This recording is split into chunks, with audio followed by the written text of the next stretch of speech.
ఏ ఒక పనిని 10 రోజులలో, బి ఒక పనిని 15 రోజులలో, సి 20 రోజులలో, డి 30 రోజులలో, ఈ 40 రోజులలో పూర్తి చేస్తారు. మరి వారందరూ కలిసి ఆ పనిని ఎన్ని రోజుల్లో పూర్తి చేయగలరు?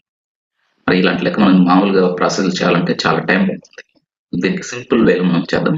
ఫస్ట్ వీటన్నిటిని మనం ఎల్సిఎం కనుక్కుందాం. కసాగు 10, 15, 20, 30, 40కి. ఫస్ట్ కసాగు 10, 15, 20,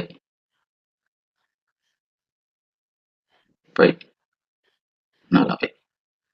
వీటన్నిటికి ముందు మనం కసాగు ఎల్సిఎం 5తో 5 2 10, 5 3 15, 5 4 20, 5 6 30, 5 నెక్స్ట్ మనకు 2 వస్తుంది. 2 1 3 అలాగే ఉంటుంది. 2 2 3 2 4. నెక్స్ట్ మనము 3తో 2 3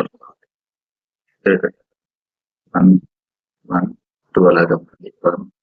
4 అలా ఉంటుంది. నెక్స్ట్ 2 నెంబర్లు ఉన్నాయి కాబట్టి 2 4 ఈ 2 2తో పోతాయి కాబట్టి 2తో చేద్దాం. 1 1 1 2 ఇది మన ఫైర్. ఇప్పుడు చూద్దాం. 5 రోజులు 10, 13 30, 60, 60 రోజులు 120. మొత్తం ఎల్సీ మనకు 120 వచ్చింది. అంటే మొత్తం మనం ఈ 120 అనేది ఎల్సిఎం అనేది కాసాగ్ అనేది భాగాలే. అంటే మొత్తం పని అనేది 120 భాగాలు. ఈ 120 భాగాలు మనం ఏబిసిడిఈ ముగ్గురు అంతమంది 5 మంది పనిచేసిన కాబట్టి వాళ్ళు డివైడ్ చేయాలి. ఇది ఏ బి సి డి ఈ. ఏ 10 రోజులు పూర్తి చేస్తారు కాబట్టి 120 భాగాలు 10 రోజులు చేస్తే ఒక్కొక్క రోజుకి 12 రోజులు చేస్తాడు. బి వచ్చేసి 15 రోజులు పూర్తి చేస్తాడు. 15 రోజులు పూర్తి చేస్తే ఒక రోజుకి 8 భాగాలు చేస్తాడు. సి వచ్చేసి 20 రోజులు పూర్తి చేస్తాడు. అంటే రోజుకి 6 భాగాలు చేస్తాడు.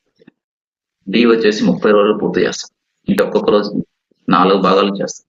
120 భాగాలలో 4 భాగాలు డే. ఈ 40 రోజుల్లో పూర్తి చేస్తాడు కాబట్టి రోజుకి 3 భాగాలు చేస్తాడు. అంటే ఏ వచ్చేసి ఒక్కొక్క రోజుకి 12 భాగాలు చేస్తాడు. ఏ వచ్చేసి రోజుకు 12 భాగాలు, బి 8 భాగాలు, సి 6 భాగాలు, డి 4 భాగాలు, ఈ 3 భాగాలు రోజుకి వర్క్ అనేది చేస్తారు. మరి అందరు కలిసి ఒక రోజుకి ఎన్ని భాగాలు చేస్తారో చూద్దాం. అందరు కలిసి చేస్తే ఇవన్నీ కూడాలి కదా ఒక రోజు చేసే భాగాలు రావాలంటే 12 8 20, 20 26 30. అంటే డైలీ వాళ్ళు 33 భాగాలు చేస్తారు ఒక రోజుకి అందరు కలిస్తే.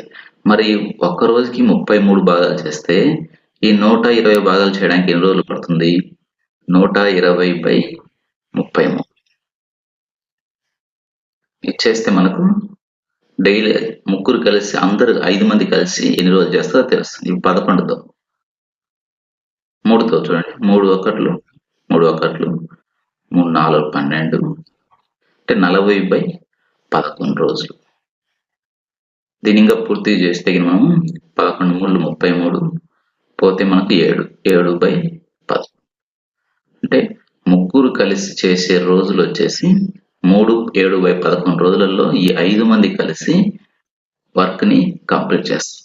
ఈ విధంగా మనం ఈజీగా ఫస్ట్ ఈ షార్ట్ కట్ మెథడ్ చేస్తే ఈజీగా చేయొచ్చు. మీరు ప్రాక్టీస్ ఎక్కువ చేసినట్లయితే ఫాస్ట్ గా చేయగలరు. మీకు అర్థం కావడం కోసం నేను కొద్దిగా స్లోగా చేసిన. అదేవిధంగా ఎల్సిఎం కనుక్కొని ఇట్లా భాగాలుగా విడగొట్టుకొని ప్రాసెస్ ప్రకారం చేసుకుంటూ పోతే చాలా ఈజీగా ఈ ప్రాబ్లం అనేది మీరు కంప్లీట్ చేయొచ్చు. ఈ మెథడ్ అనేది చాలా ప్రాబ్లమ్స్ కి ఉపయోగపడుతుంది. అందుకని ఈ ప్రాసెస్ లో చేస్తే మనం ఎక్కువ టెక్నిక్స్ ఎక్కువ షార్ట్ కట్స్ గుర్తుపెట్టుకోవాల్సిన అవసరం లేదు. ఇదే షార్ట్ కట్స్ చాలా ప్రాబ్లమ్స్ కి మనకు వర్క్ అండ్ డిస్టెన్స్ కి, టైమ్ అండ్ డిస్టెన్స్ కి, షేరింగ్ కి, భాగాలు విడగొట్టడానికి చాలా మెథడ్స్ కి ఈ షార్ట్ కట్టే మనకు ఉపయోగపడుతుంది. కాబట్టి మనం ఈ షార్ట్ కట్ నేర్చుకోవడం వల్ల ఫాస్ట్ గా చేయడం వల్ల అనేక ప్రాబ్లమ్స్ అనేది మనం ఈజీగా ఫాస్ట్ గా చేయగలం. ఈ కాంపిటీషన్ ఎగ్జామ్స్ లలో మనం ఫాస్ట్ గా చేయడమే కావాల్సింది. కాబట్టి ఇలాంటి టెక్నిక్స్ 1 2 టెక్నిక్స్ ఎక్కువ ప్రాబ్లమ్స్ ఉపయోగపడేటట్టు మనం నేర్చుకుంటే ఫాస్ట్ గా నేర్చుకోగలం. ఎక్కువ టెక్నిక్స్ నేర్చుకున్నా కూడా మనకు ఒక్కోసారి మర్చిపోవచ్చు. అందుకని ఒకే టెక్నిక్స్ ఎక్కువ ప్రాబ్లమ్స్ కు వచ్చే విధంగా మనం నేర్చుకున్నట్లయితే ఈజీగా మనము ఎక్కువ మార్క్స్ గెయిన్ చేసే అవకాశం ఉంటుంది.